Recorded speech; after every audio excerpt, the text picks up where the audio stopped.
bona tarda o bona nit. Vés a saber a quina hora avui ens tornarem a trobar. Però ja us he triat un conte, mireu. Es diu Un grapadet de besos o Un punyado de besos. L'ha escrit l'Antònia Ròdenas i l'ha il·lustrat de la manera meravellosa que sap fer ella, la Carme Soler. L'ha publicat l'editorial Anaya. I ara us l'explicaré. Mireu, aquesta és la Cati. La trobarem una miqueta més endins del llibre. A veure... Mireu-la aquí, assegudeta. Bon dia, Cati. Bona tarda, Cati. Bona nit, Cati. Doncs sí, mireu la Cati. Aquesta nena tan preciosa tenia una cosa meravellosa. Tenia una capseta plena de petons. La seva mare, abans de que marxés cap a l'escola, li omplia cada dia la capseta, perquè sabia que la Cati hauria d'estar molta estona a l'escola. Els petons que guardava la Cati, de la mare, dins de la seva capseta, eren dolços, com tots els petons de gairebé totes les mares. N'hi havia de maduixa, de vainilla, de xocolata, i llavors quan se sentia trista i el seu somriure desapareixia, la Cati obria la capseta, agafava un petonet, se'l posava a la galta i una altra vegada tornava a somriure. La Cati té molts amics, entre ells en Cèsar. En Cèsar plora molt, perquè es pensa que la mamà no l'anirà a buscar quan acabi l'escola. Ella encara no sap que les mamàs arriben sempre, encara que sigui una mica tard.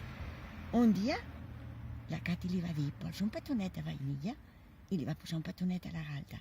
I en Cèsar va deixar de plorar. A la classe de la Cati gairebé tots han provat els seus petons.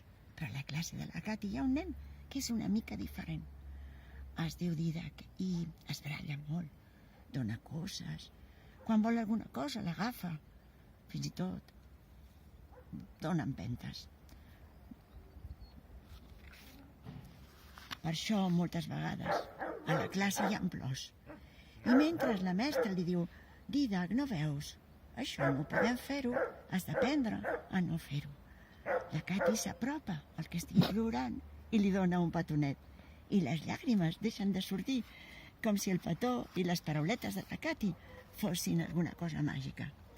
Un dia, però, en Didac va anar per ella.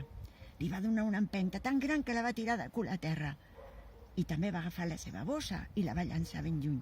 I li va dir, ets una tonta, i se'n va anar corrents. La Cati va començar a plorar i a plorar assegudeta a terra. Sentia com les llàgrimes li relliscaven per les galtes avall. Però en Cèsar es va donar compte. I en Joan, i l'Alícia, i l'Alfredo, i el Nico, i tots van anar cap a ella i li van dir, vols un petonet de? Vols un petonet de xocolata? I tots van omplir de petons. Mireu, la Cati es va posar les dues mans al costat, sobre les seves galtes, i els va sentir. Quina escalforeta, quina sort que tenia. Tenia un grapat de petons. Tots estaven contents, menys en Didac. En Didac, sabeu què va passar? Que llavors es va sentir sol, com si s'hagués perdut enmig d'un bosc, i es va sentir trist. I en aquest moment es va apropar on era la Cati. I apropant-se a poquet, a poquet, li va dir, vols un petó? I li va donar un petó. I la Cati el va agafar, el va ensumar i va dir, oh, és de caramel! I no en tenia cap. Gràcies, Didac. En aquest moment, la mestra es va apropant als nens. Tots estaven contents. Ja no hi havia ningú que estigués trist. I va fer allò que fan les mestres quan estan contentes, que és explicar contes, com ara que jo estic fent.